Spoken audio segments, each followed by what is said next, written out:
បាទសួស្តីកូនកូនសិស្សានុសិស្សហើយនិងអ្នកទស្សនាវីដេអូរបស់លោកគ្រូទាំងអស់គ្នាចឹងថ្ងៃនេះយើងចូលមកដល់ដំណោះស្រាយចំណោទបាទលេខ3នៅទំពើ24មេរៀនប្រមាណវិធីមានវងកញ្ចក់និងគ្នាបាទឥឡូវលោកគ្រូចាប់ផ្ដើមទៅដោះស្រាយចំណោទតែម្ដងលេខ3មីងម៉ៅលក់ត្រីប្រភេទលេខ1បាទលេខ1សម្រាប់ពើបន្តិចលេខ1អស់25គីឡូថ្លៃ9800រៀលក្នុង1គីឡូក្រាមអញ្ចឹងមានន័យថា1គីឡូ9800រៀលអញ្ចឹងបើ25គីឡូធ្វើផលអីគុណឲ្យហើយណាយើងរៀនច្រើនចំណោទមកហើយនឹងត្រីប្រភេទលេខ2បាទត្រីប្រភេទលេខ2សំដៅទៅលើត្រីណាប្រភេទលេខ2អស់18គីឡូក្រាមថ្លៃ7600រៀលពីនេះចឹងគុណមួយទៀតដាក់ក្នុង1គីឡូក្រាមចឹងក៏លក់ត្រី2ប្រភេទលេខ1ប្រភេទលេខ2ដឹងហើយតែយ៉ាដឹងថាតើទាំងពីរប្រភេទនេះដឹងប្រមាណទេចឹងដើម្បីដឹងថាទាំងពីរប្រភេទនេះប្រមាណកូនត្រូវទាំងពីរនេះធ្វើផលបូកប្រាក់ដែលលក់បានចឹងក៏លក់បានមានន័យថាយកអាទាំងពីរនេះឯងសរុបចូលគ្នាដោយលោកគ្រូនិយាយមិញថាកើតទាំងពីរហ្នឹងលក់បានប៉ុន្មានចឹងប្រាក់ដែលកើតលក់បានមានន័យថាធ្វើផលបូកសរុបលុយប្រភេទទី1និងប្រភេទទី2ប្រាក់ដែលលក់បានគាត់យកទៅទិញស្បែកជើងគាត់ចាប់ដើមយកទៅចាយម្ដងគាត់ចេះចាយលុយបាទគាត់យកទៅទិញស្បែកជើង3គូបាទ3គូហ្នឹងតម្លៃវា12500រៀលក្នុង1គូអញ្ចឹង3គូគុណ3មែនទេបាទចាពីនេះគុណគ្នាប៉ុន្តែចាំមើលបន្តិចទៀតសិនលោកគ្រូនឹងបង្រួមកន្លែងហ្នឹងឲ្យមើលបន្តិចនឹងទិញខោអាវ3សម្រាប់ថ្លៃបាទ3សម្រាប់បើនិយាយចំទៅខោអាវ3សម្រាប់គឺសំដៅទៅលើទាំងមានទាំងខោមានទាំងអាវខោមួយអាវមួយខោមួយសម្រាប់ថ្លៃ38000រៀលក្នុងមួយសម្រាប់បាទអញ្ចឹងបើ3សម្រាប់គុណនឹង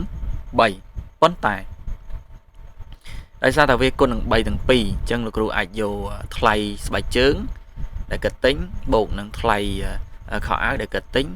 បូកចូលគ្នាចាំគុណនឹង3សរុបតើណា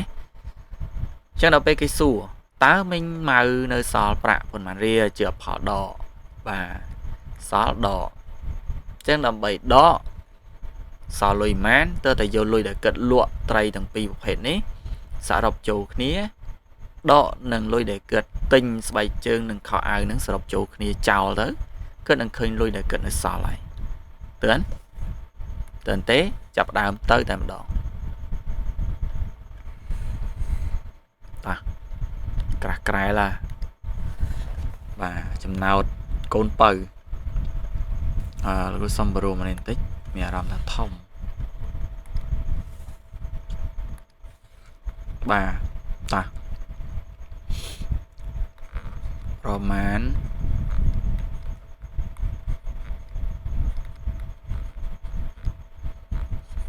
វិធីចូលប្រមាណវិធីមានច្រើនដែរ1 2 3 4 5 5ប្រមាណវិធី6ប្រមាណវិធីខ្ញុំសូមដាក់គៀកគៀនបន្តិចបាទ90000គៀកគៀនហើយខិតទៅលើ98000គុណនឹង25ភេទលេខ1 0 0 5 8ដង40 0ត្រាទុក4បាទ5 4ដង45 45បូក4 49 2 0ដង0 2 0ដង0 2 8ដង16ត្រាទុក1 2 4ដង18 18 19បូក0 0 0 15ត្រា1 1 14ត្រា1ចានេះបាន2 2,45000រៀលហើយមួយប្រភេទទៀត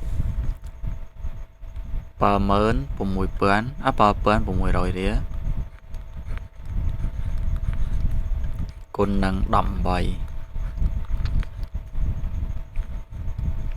0 0 3 1 đón sai 7 tiếp tục 4 7 7 đón 2 vào muối 2 vào muối nâng 4 60 mùi son đón 0 mùi son đón 0 mùi vào muối đón vào muối mùi 3 đón 3 thuộc hợp bộ 0 0 7 vào muối đập 7 mùi xanh bay mớn vào mùi bớn vào 7 rồi đi chẳng thằng pi một ní là group rap thà về từ bộ mình chỗ nè lùi để cất lộ trai bàn mình trai nghĩa là trai bàn trên là group ban pi ní bộ chỗ nè group sống đã cao mà xa trai cao mà thì sao nè pi xanh bùn mớn pram bẩn ría bộ chỗ nè mà xanh bay mớn mùi bớn bay rồi đi ta 0 0 7 đập muối trà muối 7 7 chọn mà tăng này chọn mà cái lẹ cây hàng lừa chà pi ní là cứ prap mình tha giỏ nế bộ cho mùi nâng đi chăm dân côn nâng 7 chẳng đã tận này vào đó thì sao thì 4 mà mớn pi bên pram rồi bộ nâng 7 mớn vòng 7 bên rìa 0 0 pram anh ấy bàn đọc trà muối trên đây bàn 4 pram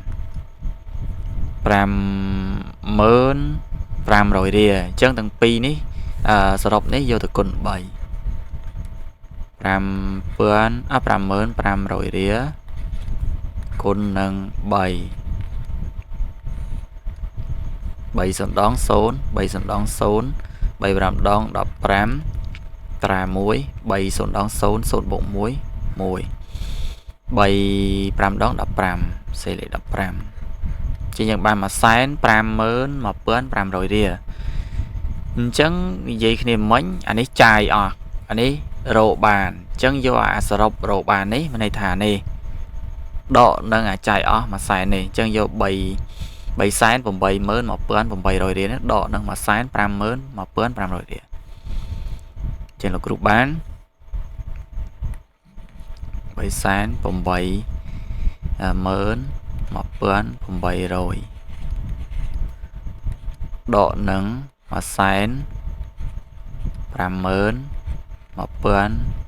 pram rồi đi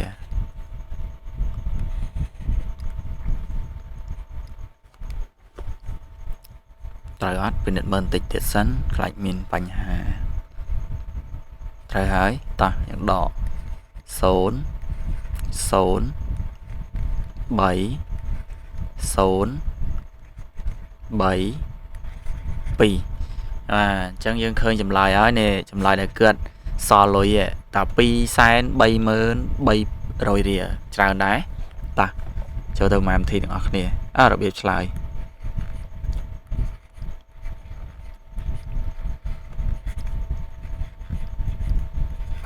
hạt côn pơ riêng cra côn pơ tầm phương phải pi phải buồn và cái số thà mình máu nơi so bạc con màn rìa chẳng mấy máu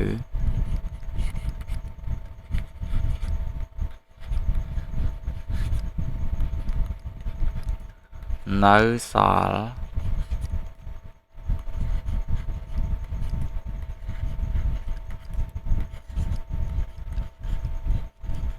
bạc ta tràn chẳng anh ấy vòng người chó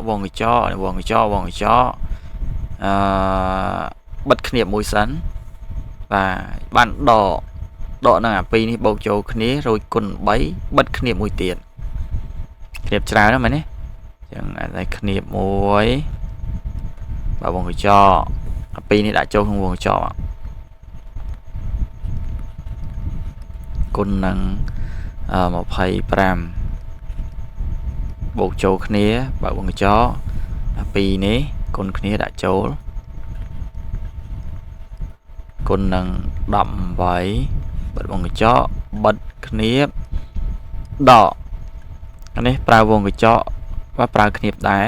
បើវងកញ្ចក់នេះអាពីរនេះបូកគ្នា 12500 រៀលបូកនឹង38000គុណនឹង3បិទគ្នា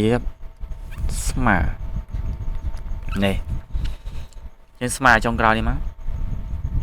230,300 រៀលចឹងយើងអាចឆ្លើយដូចនេះ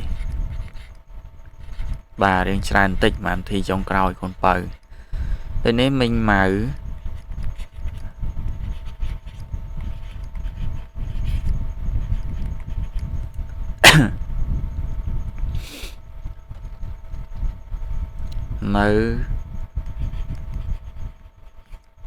នៅសល់